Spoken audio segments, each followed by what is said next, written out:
السلام علیکم viewers, welcome to کتاب نگری یوٹیوب چینل کتابوں کی نگری میں خوش آمدید۔ میں ہوں آپ کی عزیہ خان اور آج میں آپ لوگوں کے لیے لے کر آئی ہوں فریحہ مرزا کے قلم سے تحریر کردہ ناول اور دھوپ میں بارش ہونے لگی ایپیسوڈ نمبر 2۔ ایپیسوڈ کی جانب بڑھنے سے پہلے چینل کو کر لیجئے سبسکرائب، ویڈیو کو لائک اور بیل آئیکن دبا دیجئے۔ اب بڑھتے ہیں ایپیسوڈ کی جانب۔ ہمیں باہر نکالیں، جیل کی سلاخیں پکڑے وہ مسلسل چیخ رہی تھی، احتجاج کر رہی تھی۔ ہماری کوئی سن کیوں نہیں رہا؟ ہم کہہ رہے ہیں ہمیں باہر نکالیں، ہماری بات کیوں نہیں سن رہے؟ چہرے پر غصہ اور آنکھوں میں بے بسی کے آنسو لیے وہ کب سے جیل کے باہر کھڑی لیڈی کانسٹیبل کو متوجہ کرنے کی کوشش کر رہی تھی، جو کان بند کیے پہرا دے رہی تھی۔ آنٹی، ہمیں باہر نکالیں، ہمیں گھر جانا ہے۔ اب کی بار اس نے منت کی تھی۔ چیخنے کا کوئی اثر نہیں ہوا تھا، اب تو اعصاب جواب دینے لگے تھے اور گلا بھی بیٹھ گیا تھا۔ عالم نے ساری رات اسے لاک اپ میں بند کیے رکھا تھا اور ایک بار بھی مڑ کر اسے دیکھنے کی زحمت نہیں کی تھی۔ وہ ساری رات کرتی رہی تھی اور احتجاج کرتی رہی تھی، مگر کسی کو کوئی پر کوئی اثر نہیں ہوا تھا۔ کیا بولی ہے تو؟ آنٹی کسے کہا؟ وہی کانسٹیبل جس نے ساری رات اس کی چیخو پکار پر کوئی توجہ نہیں دی تھی، آنٹی کے لفظ پر ایک جھٹکے سے اس کی طرف مڑی۔ آپ کو کہہ رہے ہیں آنٹی، ہمیں یہاں سے باہر نکالیں، ہمیں گھر جانا ہے۔ آنکھوں میں آنسو بھرے وہ منت بھرے انداز میں بولی۔ زیادہ بک بک نہ کر اور چپ کر کے بیٹھ جا، سر کا آرڈر ہے، جب تک وہ اجازت نہیں دیں گے یہاں بیٹھ کر سڑتی رہے۔ کانسٹیبل نے کرخ لہجے میں جواب دیا۔ جا کر اپنے سر سے بولو ہم انہیں ساری زندگی جینے نہیں دیں گے اگر ہمیں یہاں سے باہر نہ نکالا، اس نے تن لہجے میں کہا تھا اور غصے سے جیل کی سلاخوں کو ٹھوکر ماری تھی۔ سلاخوں کا تو کچھ نہیں بگڑا تھا، البتہ اس کے اپنے پیر درد کرنے لگے تھے۔ سخت جھنجھلا کر اس نے ایک طرف پڑی اپنی ہیلز پہنی تھی اور چہرے پر آئے بال پیچھے کیے۔ آزان ہونے لگی تھی، وہ خاموشی سے ایک جانب بیٹھ گئی۔ آنٹی سنیں، آزان ختم ہوتی ہی وہ پھر سے سلاخیں پکڑے کھڑی ہو گئی۔ اب کیا ہے؟ سخت کڑوا لہجہ، اسے غصہ تو بہت آیا مگر ضبط کر گئی۔ ہمیں نماز پڑھنی ہے، ہمیں وضو کرنے دیں۔ کانسٹیبل کے چہرے کے تاثرات کچھ ڈھیلے پڑے تھے۔ اسے کچھ ہمت ملی کانسٹیبل کو شش و پنج میں پڑتا دیکھ کر اس نے بات جاری رکھی۔ اللہ کی عبادت کرنے سے روکیں گے آپ ہمیں؟ بہت گناہ ملے گا۔ دیکھیں مجھے پتا ہے ظالم باس کی بات ماننا آپ پر فرض ہے، لیکن آپ ایسا کام کیوں کریں گی جس سے اللہ ناراض ہو؟ آپ ہمیں نماز پڑھنے دیں، ہم بس آپ کے ساتھ وضو کر کے آئیں گے، موقع ملا تو بھاگ جائیں گے۔ نماز پڑھیں گے اور اللہ ہی سے اپنی رہائی کی دعا کریں گے۔ وہ جیسے جیسے بول رہی تھی ویسے ویسے کانسٹیبل کے چہرے کے تاثرات نرم پڑ رہے تھے۔ وہ کچھ حد تک اسے قائل کرنے میں کامیاب ہو گئی تھی۔ اچھا ٹھیک ہے، میں سر سے پوچھ کر آتی ہوں۔ کانسٹیبل وہاں سے چلی گئی۔ وہ بے چینی سے اسے جاتا دیکھنے لگی۔ 5 منٹ بعد کانسٹیبل واپس آئی تھی۔ اس کے چہرے پر مسکراہٹ تھی۔ اشل کو اس کی مسکراہٹ کچھ عجیب لگی تھی۔ سر کہہ رہے ہیں آج تک تم نے کبھی نماز نہیں پڑھی؟ جیل میں سویا ہوا خوف خدا جاگ گیا ہے کیا؟ بڑا ہی طنزیہ انداز تھا، اوپر سے کانسٹیبل کے چہرے پر چھائی استہزائیہ مسکراہٹ۔ اس کا خون کھول اٹھا تھا۔ داؤد عالم اور اس کے طنز۔ اس نے زمین پر پیر پٹکا اور اگلے ہی لمحے پوری قوت سے چیخی تھی، داؤد عالم! آواز اس قدر بلند تھی کہ دوسرے جیلوں میں سوئے ہوئے قیدی بھی اٹھ گئے تھے۔ داؤد عالم! اس کی آواز مزید بلند ہوئی۔ چپ کر لڑکی، کانسٹیبل نے اسے برہمی سے ڈانٹا مگر وہ سن ہی نہیں رہی تھی۔ داؤد عالم! وہ پھر پوری قوت سے چیخی تھی، گلے میں خراشیں پڑ گئی تھی اور یک دم کھانسنے لگی۔ آنکھوں سے پانی بہنے لگا تھا۔ اس نے چیخنے کے لیے قوت جمع کی تھی مگر سامنے آتے داؤد کو دیکھ کر چپ ہوئی تھی۔ وہ ماتھے پر تیوڑیاں چڑھائے غصے چہرے پر بے پناہ غیظ و غضب لیے اس کی طرف آ رہا تھا۔ کیا تکلیف تھی جو گلا پھاڑ پھاڑ کر چلا رہی تھی؟ وہ برہمی سے بولا، میں یہاں سے باہر نکالیں ورنہ ہم… وہ اسے مناسب دھمکی نہیں ملی تھی۔ ورنہ کیا؟ وہ بوئیں سکیڑ کر اسے پوچھ رہا تھا۔ ہم چیخیں گے۔ اسے کچھ اور سمجھ نہ آیا تو یہی کہہ دیا۔ گڈ، چیختی رہو، وہ بے نیازی سے بولتا اور واپس پڑ گیا تھا۔ اے ایس پی داؤد عالم، ہم آپ کی منگوہاں ہیں، آپ ہمارے ساتھ ایسا نہیں کر سکتے۔ اس کے چلتے قدم زنجیر ہوئے تھے۔ اشل کے الفاظ پر وہ ایک لخت پیچھے مڑا تھا اور غور سے اسے دیکھا۔ وہ آنکھوں میں بے بسی کے آنسو لیے اسے دیکھ رہی تھی۔ بہت جلدی یاد آ گیا؟ کل رات کیوں نہیں یاد آیا تھا کہ تم میری منگوہا ہو جب غیر مردوں کے بیچ میں ڈانس کر رہی تھی؟ وہ بڑے ٹھنڈے لہجے میں طنز کر رہا تھا۔ اس کی آنکھوں سے آگ کی لپیٹیں نکل رہی تھی جو سامنے کھڑی لڑکی کا وجود خاکستر کر رہی تھی۔ ہم شرمندہ ہیں، ہم آئندہ ایسا نہیں کریں گے، وہ سر جھکائے بھیگی آواز میں بولی۔ 2 آنسو پلکوں سے ٹوٹ کر رخساروں پر پھسلتے چلے گئے تھے۔ احساس شرمندگی سے اس میں ہمت نہیں رہی تھی نگاہیں ملانے کی۔ کوئی جواب دیے بغیر عالم نے کانسٹیبل کو لاک اپ کا دروازہ کھولنے کا اشارہ کیا۔ وہ مستعدی سے لاک اپ کا دروازہ کھول کر پیچھے ہٹی اور اسے سلوٹ کر کے چلی گئی۔ چلو، وہ حکمی انداز میں بولا اور اس پر ایک کٹیلی نگاہ ڈالتے آگے بڑھ گیا۔ اشل اس کے پیچھے سست روی سے قدم اٹھانے لگی تھی۔ وہ بہت تیز چلتا تھا، اس کے قدموں کی رفتار کا ساتھ دیتے ہوئے وہ ہانپ گئی تھی۔ پارکنگ میں وہ اپنی گاڑی کی جانب بے نیازی سے بڑھ رہا تھا۔ اشل نے تھک کر اسے دیکھا اور رک گئی تھی۔ اپنے پیر ہائی ہیل سے آزاد کیے، ہیلز ہاتھ میں پکڑے وہ اس کی پشت کو دیکھ رہی تھی۔ رنج، غصہ اور بے بسی کے تمام جذبات نے ایک ساتھ ہی اس پر حملہ کیا تھا۔ خود عالم، وہ غصے سے چیخی تھی اور اپنے ہاتھ میں پکڑی ہیل اس کے سر کا نشانہ لے کر پھینکی تھی۔ نشانہ پکا لگا تھا، اس کی ہائی ہیل اڑتی ہوئی گئی تھی اور عالم کے سر کے پچھلے حصے پر جا لگی تھی۔ ایک لمحے کے لیے تو داؤد عالم کا سر چکرا کر رہ گیا تھا۔ سر کے پچھلے حصے میں شدید درد کا احساس ہوا تھا۔ اس نے واپس مڑ کر دیکھا۔ روڈ پر اس سے چند قدم کے فاصلے پر جو تباہ کن ہتھیار تھا وہ اشل کی ہیلز تھیں۔ آپ ہمیں کمزور سمجھتے ہیں؟ لڑکیاں لڑ نہیں سکتی، لڑکیاں سڑک پر کھڑے ہو کر کٹ نہیں لگا سکتی، غنڈہ گردی نہیں کر سکتی، ہتھیار استعمال نہیں کر سکتی، لڑکیاں لاتوں کا استعمال نہیں کر سکتی۔ لیکن داؤد عالم، ایک چیز آپ بھول رہے ہیں، ہم لڑکیوں کے پاس 2 ہتھیار ہوتے ہیں۔ بڑی طنزیہ مسکراہٹ کے ساتھ اس نے پلکیں جھپکا کر داؤد عالم کو دیکھا اور جھک کر سڑک سے اپنی ہائی ہیل اٹھائی تھی۔ ایک یہ اور دوسرا، اتنا کہتے ہی اس نے جھٹکے سے ہاتھ میں پکڑی ہیل داؤد کی گاڑی پر ماری تھی اور خود اپنے لمبے ناخنوں سے اس کے منہ پر حملہ کیا تھا۔ یہ ہے ہمارا دوسرا ہتھیار، اس نے فاتحانہ انداز میں کہا تھا۔ How dare you اشل، stop it! وہ پرتپش انداز میں غرایا تھا۔ اشل کے دونوں ہاتھ مضبوطی سے قابو کیے وہ اپنے اندر اٹھنے والے غصے کے ابال کو دبانے کی کوشش کر رہا تھا۔ غصے کی حدت سے اس کا چہرہ جلنے لگا تھا اور آنکھیں سرخ پڑنے لگی تھی۔ عالم، غلطی سے ہوا ہے۔ عالم کو اتنے خفت غصے میں دیکھ کر اس کی ساری دلیری ہوا ہو گئی تھی، زبان لڑکھڑانے لگی تھی، آنکھوں پہ خوف امڈ آیا تھا۔ اسے عالم کے غصے سے ڈر لگتا تھا۔ غلطی سے؟ ہاں، غلطی سے یہ ہیلز میرے سر پر پھینکی ہے تم نے، بولو! وہ گرجدار آواز میں بولتا اس کی روح فنا کر رہا تھا۔ سوری عالم، ہم آئندہ نہیں کریں گے۔ اس کو اتنے غصے میں دیکھ کر اشل کا دل کانپنے لگا تھا۔ جو غلطی وہ کر چکی تھی اس کے بدلے پتہ نہیں اب عالم اسے کیا سزا دینی تھی۔ تم؟ عالم نے شدید غصے سے مٹھیاں بھینچ لی تھی، پھر اسے کھینچتا ہوا گاڑی کی طرف بڑھا تھا۔ دروازہ کھول کر اس نے اشل کو گاڑی میں پٹخا اور گھوم کر دوسری جانب آ کر ڈرائیونگ سیٹ پر بیٹھ گیا تھا۔ You will have to pay for this۔ اس نے گاڑی سٹارٹ کرنے سے پہیے خطرناک انداز میں دھمکی دی تھی۔ Over my dead body۔ اس نے جیسے ناک سے مکھی اڑائی تھی۔ عالم کو ڈرائیو کرتے دیکھ اس کا ڈر ختم ہو گیا تھا، اسی لیے وہ مزید شیر ہوئی تھی۔ جانتی تھی وہ جیل سے آزاد ہو گئی ہے، گھر جا کر وہ سب کو بتائے گی۔ داؤد عالم کا ڈر ختم ہو گیا تھا۔ اندر جاؤ اور خبردار جو کسی کو کچھ بتایا، سب سے یہی کہنا کہ رات کشف کی طرف رک گئی تھی۔ اگر کسی کو کچھ بتایا تو مجھ سے برا کوئی نہیں ہوگا، سمجھی تم؟ نور جہاں منزل کے سامنے گاڑی روکتے ہوئے اس نے اشل کو دھمکی دینا ضروری سمجھا تھا۔ جانتا تھا وہ بہت آؤٹ سپوکن ہے، ابھی گھر جاتے ہی رونا ڈال دے گی اور عالم کے سارے ظلم گنوانے بیٹھ جائے گی۔ جی اس نے دھمکی پر اس نے فوراً اسے ہاں میں سر ہلایا تھا اور بھاگتے ہوئے اندر چلی گئی۔ اس کے جانے کے بعد عالم نے کراہتے ہوئے اپنے سر کے پچھلے حصے پر ہاتھ رکھا تھا اور ڈیم اٹ، اس نے سٹیئرنگ وہیل پر مکہ مارا تھا۔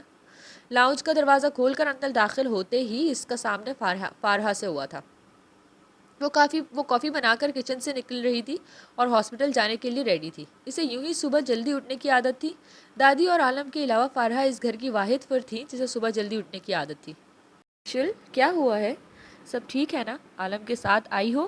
فارہا نے پریشانی اور فکر مندی سے استفسار کیا۔ ہم ٹھیک ہیں، ہم رات کو کشف کی طرف رک گئے تھے، اس نے اٹکتے ہوئے جواب دیا تھا۔ بہت سے آنسو اپنے اندر اتارے تھے، دل چاہ رہا تھا زمین پر بیٹھ کر رونا شروع کر دے۔ ہاں، عالم نے رات کو فون کر کے پاپا کو بتا دیا تھا۔ فارہا نے کافی کا مگ ٹیبل پر رکھتے ہوئے سرسری انداز میں کہا، پھر گردن موڑ کر اسے گہری نظروں سے دیکھا۔ وہی مہندی والا جوڑا پہنا ہوا تھا اور مما کی چادر لی رکھی تھی۔ مٹے ہوئے میک اپ اور کملائے ہوئے چہرے پر آنسوؤں کے نشانات نے فارہا کو ٹھٹکنے پر مجبور کیا تھا۔ اسے یوں خود کو دیکھتا پا کر اشل نے جذبز ہو کر مسکرانے کی کوشش کی تھی۔ اشی، مجھے نہیں بتاؤ گی کیا ہوا ہے؟ کیوں پریشان ہے میری گڑیا؟ اس کے اتنے محبت بھرے انداز سے پوچھنے پر وہ جیسے پگھل گئی۔ سارا ضبط ٹوٹ گیا تھا، وہ وہیں فارہا کے گلے رکھ کر رونے لگی تھی۔ فارہا آواز باختہ ہو گئی تھی اور اسے یوں دیکھ کر، اشی بس، اس نے نرمی سے اس کی پیٹھ سہلانی تھی اور اس کا ہاتھ تھام کر اپنے ساتھ اپنے کمرے میں لے آئی تھی۔ عالم نے کچھ کہا ہے؟ فارہا نے اسے کچھ سنبھلتے دیکھ کر محتاط انداز میں پوچھا۔ انہوں نے ہمیں جیل میں ڈال دیا تھا، دادا نے ہمارے ساتھ اچھا نہیں کیا، ظالم پولیس والے کے ساتھ ہمیں باندھ گئے۔ اس سے روتے ہوئے سارے زندگی کے دکھ یاد آ گئے تھے۔ واٹ؟ جیل میں؟ فارحہ کو صحیح معنوں میں جھٹکا لگا تھا۔ انہوں نے اور پھر اس نے الف سے لے کر سارا قصہ سنا دیا تھا۔ رونے سے اس کا دل ہلکا ہو گیا تھا، البتہ فارحہ شوق میں بیٹھی اسے دیکھ رہی تھی۔ کچھ دیر بعد وہ بولنے کے قابل ہوئی تھی۔ غلطی تمہاری ہے۔ بالآخر فارحہ کی آواز نے کمرے کی خاموشی توڑ دی تھی۔ ہماری؟ ایشی نے بے یقینی سے اپنی بہن کو دیکھا۔ ہاں چندا، تمہاری غلطی ہے، تمہیں ایسا نہیں کرنا چاہیے تھا۔ عالم نے ٹھیک کہا تھا، جب تھانے کے مردوں کے سامنے تم ڈانس نہیں کر سکتی تو تمہیں کسی شادی پر بھی غیر مردوں کے سامنے ڈانس نہیں کرنا چاہیے تھا۔ اشل، شادی ہو یا تھانہ، مرد ایک ہی ہوتے ہیں۔ ہمیشہ عورت کو مرد کی نگاہ سے دیکھتا ہے، کسی بھی عورت کے لیے مرد کی نگاہ محفوظ نہیں ہوتی۔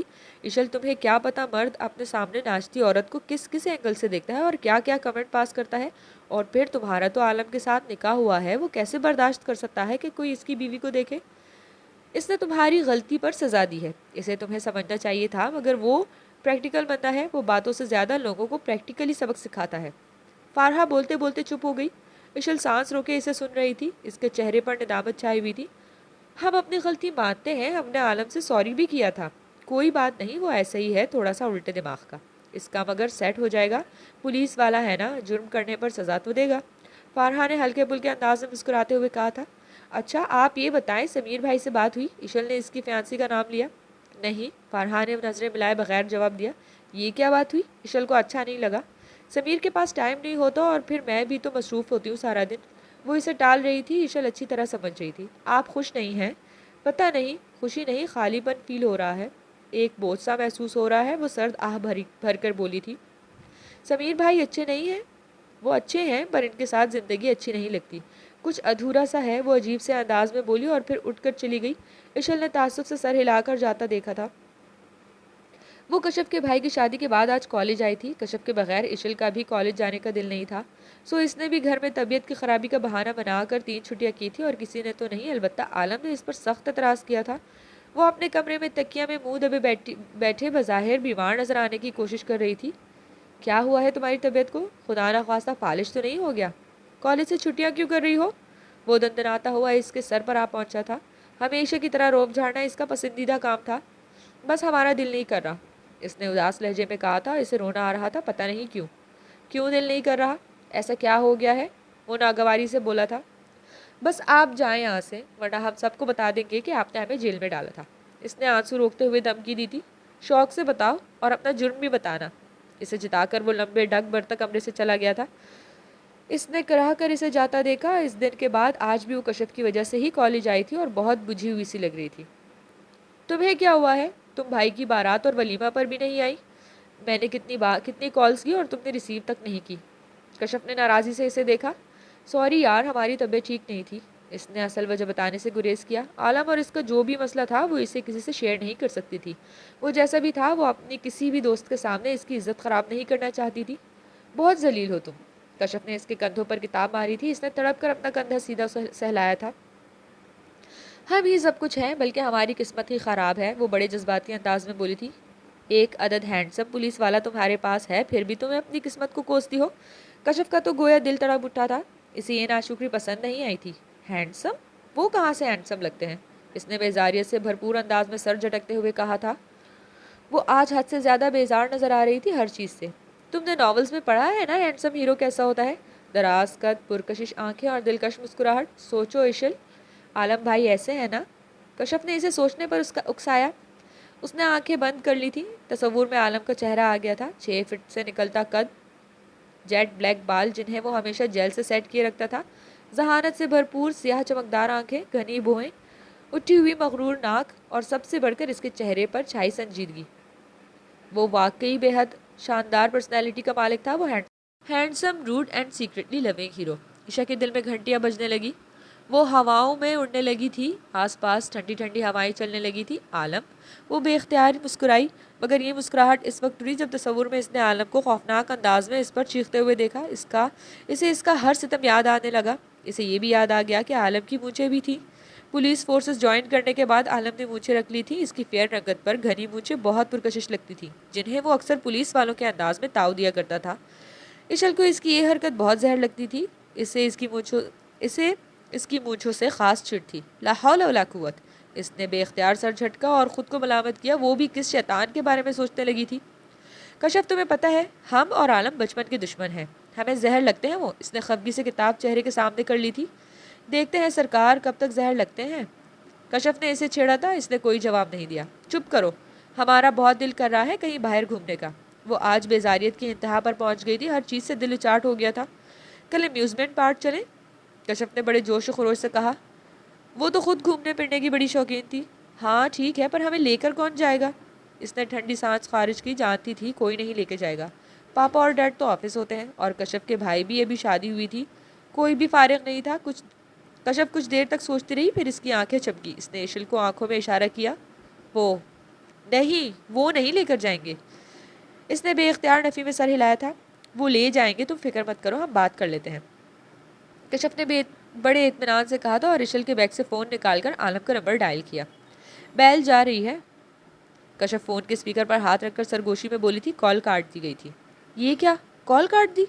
کشف کو سخت حیرت ہوئی تھی، مگر اس نے ڈھیٹ بن کر دوبارہ کال کی۔ کال پھر کاٹ دی گئی تھی۔ تیسری بار اس نے اشل کی ملامتی نظروں کو نظر انداز کر کے کال کی تھی۔ چوتھی گھنٹی پر کال اٹھا لی گئی تھی۔ کشف نے فون اسپیکر پر لگا دیا تھا۔ السلام علیکم عالم بھائی، میں کشف بات کر رہی ہوں۔ کشف نے اس کی گھوریوں کو مکمل طور پر نظر انداز کر دیا تھا۔ اوہ وعلیکم السلام، جی فرمائیں۔ اوف، اتنا روکھا انداز! کشف کو سخت مایوسی ہوئی تھی، مگر پھر بھی ہمت نہیں ہاری تھی۔ اشل بور ہو رہی ہے، کشف بغیر کسی لگی پٹی کے کہہ دیا تھا۔ تو میں کیا کروں؟ وہی بے نیازی سے جواب دیا گیا۔ اس کا گھومنے کا دل چاہ رہا ہے، کشف بھی سیدھی بات کی تھی۔ کمال ہے، جیل کی ہوا کھانے کے بعد بھی آپ کی دوست کا گھومنے کا دل چاہ رہا ہے۔ عالم نے مصنوعی حیرت کا مظاہرہ کیا تھا۔ اشل اس کا طنز اچھے سے سمجھ گئی تھی، اسے شدید غصہ آیا تھا۔ وہ اسے کچھ سنانے ہی لگی تھی کہ کشف نے اس کے منہ پر ہاتھ رکھ کے روک دیا۔ آپ کل ہمیں امیوزمنٹ پارک نہیں لے جا سکتے؟